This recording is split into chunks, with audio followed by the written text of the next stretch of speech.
본 방송에서 제공되는 모든 정보는 투자 판단의 참고 자료이며 투자의 최종 책임은 본 방송을 이용하는 본인에게 있습니다. 네, 반갑습니다. 오늘은 11월 19일 금요일입니다. 한 주가 지났네요. 일단은 미국 증시가 조금 상승세를 좀 보였으면 좋겠다 싶었는데 장 초반에는 제법 큰 폭으로 떨어졌어요. 그래서 큰일 났는데 라고 생각을 했었지만 장 마감에서 다시 플러스로 전환이 됐습니다. 다우지수는 마이너스 0.17% 하락 마감이 됐고요. 나스닥은 플러스 0.45%로 상승 마감을 했습니다. 분위기는 장 초반에만 조금 안 좋았고요. 장 후반으로 가면서 계속 상승하는 모습이 좀 나타났습니다. 여전히 시장에는 인플레이션이라든지 기타 다른 것들에 대한 부담감들이 있다라고 되어 있습니다만 그냥 경제 지표 나쁘지 않았고 기업 실적 나쁘지 않았고 그런 정도의 움직임이 아닐까 생각합니다. 내용만 살펴보게 되면 아침에 떨어졌다가 오후에 올려주는 상황이기 때문에 분위기로서는 나쁘지 않다라고 보실 수가 있겠죠. 자, 이런 부분들은 국내 증시에 영향을 어떻게 줄 것인가? 별 영향이 없을 겁니다. 우리 국내 증시도 저점권에서 움직이고 있기 때문에 여기에서 이제 밑에서 받아주는 어떤 움직임도 분명히 있을 테고요. 그래도 좀 다행인 것은 나스닥이 좀 올라갔고 경제 지표 좋아졌고 기업 실적 좋아졌고 또 좋은 소식들은 계속 있단 말이죠. 그냥 위쪽에서 나오는 차익 실현과 또 인플레이션 우려감 이런 것들에 대한 부담감으로 주가가 떨어졌다라고 생각해 본다라면 국내 증시에 대한 영향은 크지 않을 것 같습니다. 주말장이기 때문에 약간의 변수는 있겠죠. 아침에 조금 느긋하게 출발했다가 오후에 치고 올라간다든지 그런 부분들이 수급의 동향으로 나타나지 않을까 생각합니다. 그런 부분들은 장중에 살펴보게 되면 답이 나오지 않을까 보여지네요. 자, 그 다음에 경제지표 한번 볼까요? 신규 실업수당 청구 건수 요게 중요할 것 같아요. 자, 7주 연속 감소세입니다. 지금 얼마큼 나왔냐면 26만 8천 건으로 나왔습니다.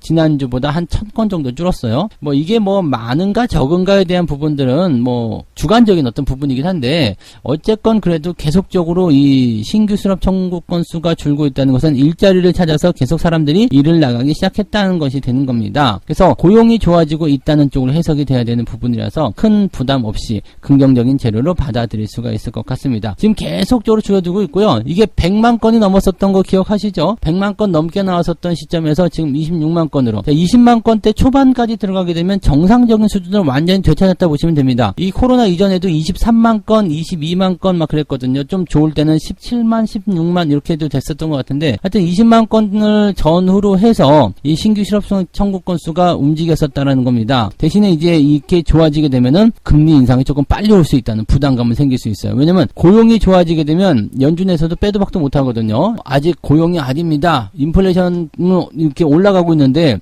인플레이션 때문에라도 금리 올려야 되는 거 아닌가 그러면 아직 고용이 아닙니다. 그랬는데 고용이 좋아지게 되면 답이 없죠. 과거에도 연준이 고용 지표를 기준으로 삼아가지고 금리를 올렸었던 그런 부분들이 좀 있었단 말이에요. 그래서 신규 실업 청구 건수가 계속 줄어들고 있는 부분들은 아무래도 이제 고용지표 쪽에서 어떤 개선, 그다음에 금리 인상 쪽으로의 긴축을 좀 앞당길 수 있다는 의견에 조금 더 힘을 실릴 수 있지 않을까 생각합니다. 이런 것들은 또 좋은데 나쁜 그런 악재가 될 수 있는 상황이 좀 되겠죠. 미국 증시 상황도 살펴보시면 이렇게 크게 시장이 움직일 만한 재료는 없습니다. 그리고 우리나라 증시에도 영향을 줄 만한 부분은 없고요. 그냥 우리나라 쪽에는 전기차 관련한 부분에서 좀 부담이지 않겠나 그런 정도 상황인데 그거 말고는 특이한 상황은 없기 때문에 크게 걱정하실 건 없을 것 같고요. 여전히 이제 수급적인 측면에서의 어떤 외국인 유입이 계속 유지가 되어만 준다라면 주가 상승률은 우리가 기대를 해볼 수도 있을 것 같다 판단이 되는 부분입니다. 참고하시면 되겠습니다. 자, 두 번째 이야기 넘어갈게요. 두 번째 이야기는 증시에 몰린 동학개미 국민주가 올해 7개로 늘었다라고 되어 있습니다. 자, 국민주 뭔지만 한번 봅시다. 개인 소액주주가 50만 명이 넘는 국민주의 현황이 삼성전자, 카카오, 카카오뱅크, 네이버, 한국전력, LG전자, 현대차 이렇게 되어 있습니다. SK하이닉스는 이제 국민주에서 벗어났어요. 이거 굉장히 좀 저거를 높게 사줄만 해요. 왜냐면 SK하이닉스는 주가가 올라가고 있잖아요. 그러니까 제가 삼성전자와 SK하이닉스 두 개를 비교해 드릴 때 이런 얘기 해드렸단 말이에요. SK하이닉스는 주가 하락폭이 컸기 때문에 이쪽에서 물량을 뺏어 먹는 부분이 좀 많았을 거예요. 그리고 나서 외국인들의 매수가 점점 증가하면서 지금처럼 주가가 빠르게 올라온 거죠. 삼성전자 같은 경우는 개인들이 안 나온단 말이에요. 그러니까 외국인들이 들어갈 틈이 없으니까 계속 지지부진한 그런 형태의 모습들. 다른 정부도 마찬가지일 거라 생각합니다. 한국전력도 비슷할 테고요. 전 고점 대비해서 하락률을 좀 여기서 집계를 좀 해놨는데 삼성전자는 지금 518만 명이 소액주주로 있습니다. 어마어마하네요. 마이너스 22 10.8%라고 되어 있고요. 카카오 같은 경우는 마이너스 26%, 카카오뱅크는 마이너스 29.9%, 네이버가 조금 덜하네요. 마이너스 10%, 한국전력도 마이너스 17%, LG전자가 좀 많이 빠졌어요. 마이너스 33%, 현대차가 마이너스 23%. 이게 연고점 대비해서거든요. 근데 연고점 대비해서 보면은 뭐 지금 연고점이란 게 연초에 있었던 부분이고 개인 투자자들이 들어갔었던 부분이어서 대부분 다 물렸다고 보셔야 되겠죠. 자, 이렇게 대형주들 같은 경우가 이런 모양새를 보이고 있는데 과연 괜찮은가? 저는 괜찮다고 생각해요. 이미 많이 내렸고요. 그 다음에 저런 상황에서 물론 개인들의 물량이 많은 것은 부담이 됩니다. 그러면은 여기서 물량을 뺏기 위한 움직임이 계속 만들 겁니다. 란 말이죠. 그러니까 개인들 물량이 점점 좀 줄어드는 그런 형태를 좀 보이게 될 거예요. 안 그래도 지금 뭐 해외로 빠지고 뭐 중소형주 게임주로 빠지고 막 이런 모습도 나타났는데 이렇게 계속 때리고 가다 보면은 또 스윙을 안 주면 마이너스 20% 30%대에서 계속 버티고 있다가 다른 쪽 가는 거 보면 열받거든요. 물량이 자꾸 갈 수밖에 없어. 지금 시장에서 아주 친절하게 언론들이 알려주고 있어요. 니네들 상황이 이래요 라고 얘기해주고 있어요. 그러면서 한쪽 옆에서는 뭐가 올라갑니다. 게임주가 갑니다. 뭐 하이브가 갑니다. 뭐 이런 식으로 나오잖아요. 그러니까 물려있는 상태에서는 굉장히 이제 혼란스러울 수밖에 없는 상태가 되는 거죠. 근데 이런 종목도 그냥 들고 가셔도 지금은 괜찮아요. 네. 괜찮기 때문에 뭐 걱정 안 하셔도 되는데 이 개인 주주들의 손실을 우려감이 커지고 있다. 이런 얘기가 나오고 있는 거 아닙니까? 지금 뭐 반도체 업황 둔화 우려와 공급망 차질 여파로 지난달에 6만 전자로 추락하기도 했다. 잘 보세요. 이게 기사에서 어떻게 쓰고 있는지를. 그 다음에 뭐 카카오와 네이버는 이제 플랫폼의 규제 때문에 계속해서 떨어졌다. 현대차 역시 글로벌 공급망 쇼크로 계속해서 떨어지고 있다. 네. 지금 이제 5천억 규모의 자사주 매입에 나선다라는 얘기가 있는데 이 현대차에 대한 부분을 잘 생각하면 기업이요. 이 자사주 매입을 한다는 것은 대단한 이슈입니다. 왜냐하면 주가의 방어부터 시작해가지고요. 우리 기업에 대한 자신감을 얘기하는 거랑 똑같거든요. 그래서 주가가 더 하락하는 것은 막아야 되겠다라는 생각을 좀 해볼 수 있는 부분이기도 하고 또 한 가지 저점에서 물량을 더 확보하겠다는 느낌일 수도 있습니다. 그래서 주가가 이제 다 내려갔다는 것을 의미할 수 있기 때문에 자사주 매입은 굉장히 큰 호재가 되기도 합니다. 자, 뭐 그런 상황들인데 이제 국민주가 된 대형 우량주들이 이제 대체적으로 반도체, 자동차, 경기 민감업종에 많이 속해 있다라고 되어 있습니다. 그러면서 이제 내년 상반기까지 주가 상승을 기대하기 힘들다 이런 식으로 얘기를 해놨단 말이에요. 자, 단기적으로 투자하시는 분들 입장에서는 내년 상반기까지 주가 상승을 기대하기 힘들다라고 일단은 증권사들 얘기를 해버리면 어떨 것 같아요? 못해 먹겠다. 이렇게 얘기 나오겠죠. 주식 팔아야 되겠다. 여보, 뭐해? 주식 팔아. 이렇게 얘기가 나올 수밖에 없죠. 네.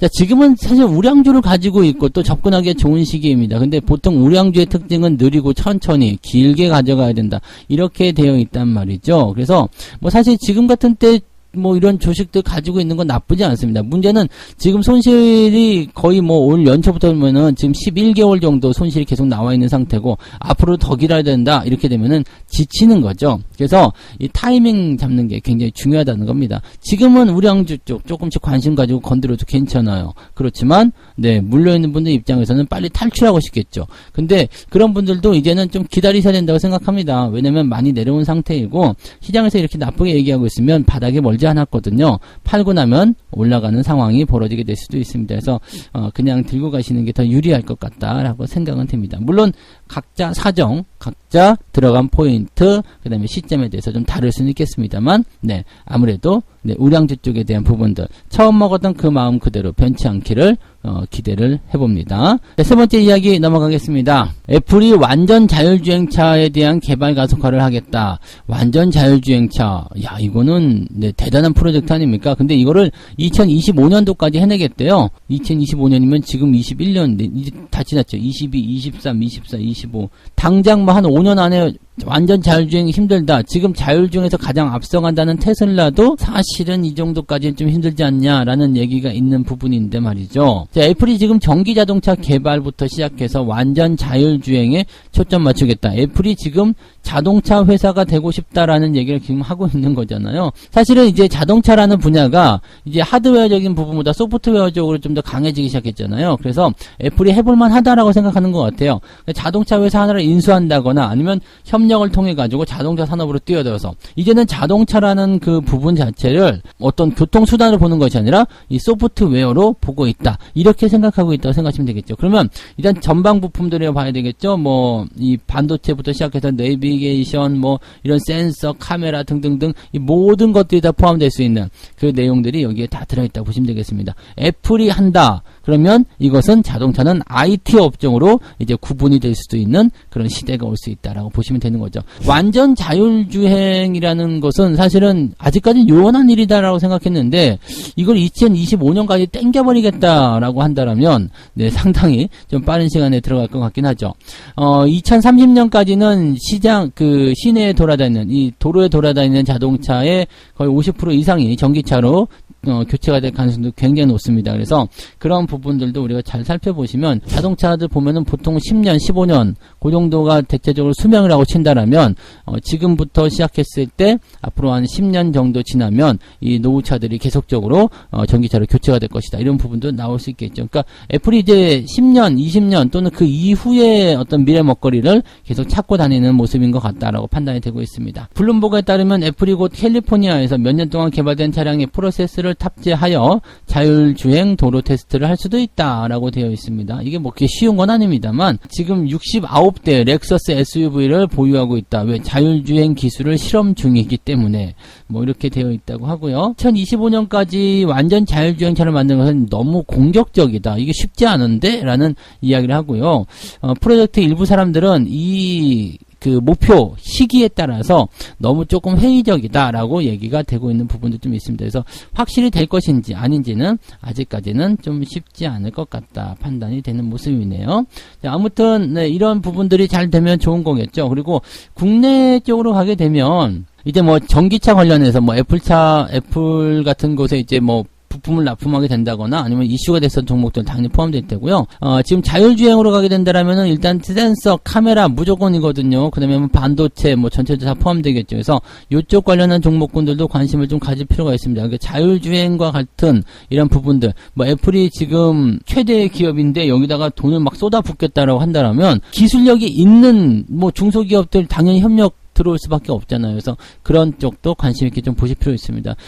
한국의 어떤 센서라든지 이런 부분들도 굉장히 높게 평가를 받았던 적이 있었죠. 그래서 한참 그때 자율주행 자동차 얘기 나오고 막 뛰어나갈 때 형성됐던 테마주들 그런 부분들에서 이제 좋은 기업들 찾아볼 필요가 있을 것 같긴 합니다만 지금 워낙 NFT라든지 이렇게 강한 테마가 있기 때문에 그쪽으로 완전히 넘어갈 수 있을런지는 조금 더 지켜보긴 해야 될 것 같긴 합니다. 어쨌건 나쁜 소식은 아니다라고 보시면 되겠고요. 관련 기업들 관심 있게 조금씩 찾아보실 필요는 있을 것 같네요. 자, 주말장이기 때문에 약간의 변동성이 예상은 된다고 말씀드렸습니다. 하지만 네, 특별하게 나쁜 이야기도 없기 때문에 느긋하게 한번 대응을 해보시면 도움이 많이 되실 것 같네요. 자, 그래서 오늘 여기까지 이야기 해드리고요. 저는 장중시황에서 다시 오도록 할게요. 고맙습니다.